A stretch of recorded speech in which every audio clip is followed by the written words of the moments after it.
Hello மக்களே, எல்லாருக்கும் happy மாலை வணக்கம். கோலம் பேசுதடி சீரீஸில் கோலம் 93. கோலம் பேசுதடி சீரீஸில் நம்ம மார்கழி மதிக்கொஞ்சும் நாள் இன்னைக்கு டே 4 4வது நாள்.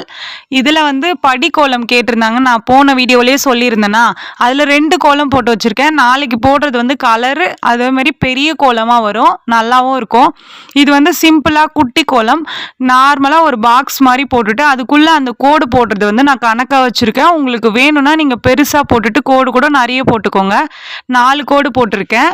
அந்த 4 கோடில் 4 பக்கமும் லீஃப், அந்த கோடை ஜாயின் பண்ண மாதிரி 2 கோடை ஜாயின் பண்ணுவோம்ல, அந்த மாதிரி ஜாயின் பண்ண மாதிரி லீஃப் போட்டுட்டேன். அந்த லீஃப் பக்கத்தில் மொட்டையாக முடிப்போம்ல, அந்த மாதிரி மொட்டையாக முடிச்சிட்டேன்.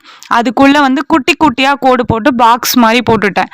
அந்த பாக்ஸ் மாதிரி போட்ட அந்த பெண்டு இருக்குல்ல, அந்த பெண்டு மேலே தாமரை மாதிரி, தாமரையே மொட்டையாக முடிச்சா எப்படி இருக்கும் அந்த மாதிரி போட்டிருக்கேன். அதுவும் இல்லாமல் அதை ஃபுல்லாக அந்த பெண்டை ஃபுல்லாக கவர் பண்ணணும் அப்படின்றதுக்காக ஃபஸ்ட்டு நம்ம பெருசாக போடுவோம். அதுக்கப்புறம் 3 சைடில் 3 போடுறோம்ல, அதெல்லாம் கொஞ்சம் கேப் விட்டு கொஞ்சம் குட்டி குட்டியாக போட்டிருக்கேன். அது ஃபுல்லாக கவர் ஆயிடணும் அப்படின்ற மாதிரி 3 கோலம் குட்டி குட்டியாக போட்டேன்ல, அந்த கோலத்தில் நான் போட்டிருப்பேன்.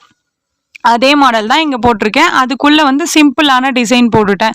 இது ஏன் நான் போட்டேன்னா, குட்டியாக குயிக்காக போடணும் அப்படின்றவங்களுக்கு, எப்படி சொல்கிறது, சீக்கிரமாக போடணும் அப்படின்றவங்களுக்காக போட்டிருக்கேன்.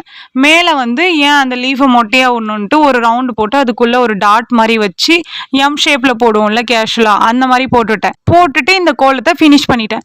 ஓகே மக்களே, இந்த வீடியோ உங்களுக்கு பிடிச்சிருந்தா மறக்காமல் சுந்தருமா ஜெயந்தி சேனலை சப்ஸ்கிரைப் பண்ணிக்கோங்க. இந்த கோலம் பிடிச்சிருந்தா இந்த வீடியோவுக்கு லைக் பண்ணிக்கோங்க. நெக்ஸ்ட் மார்கழி மதிக்கொஞ்சும் நாளில் என்ன கோலம் போடலாம் அப்படின்னு சொல்லிட்டு கமெண்ட்ல சொல்லுங்க.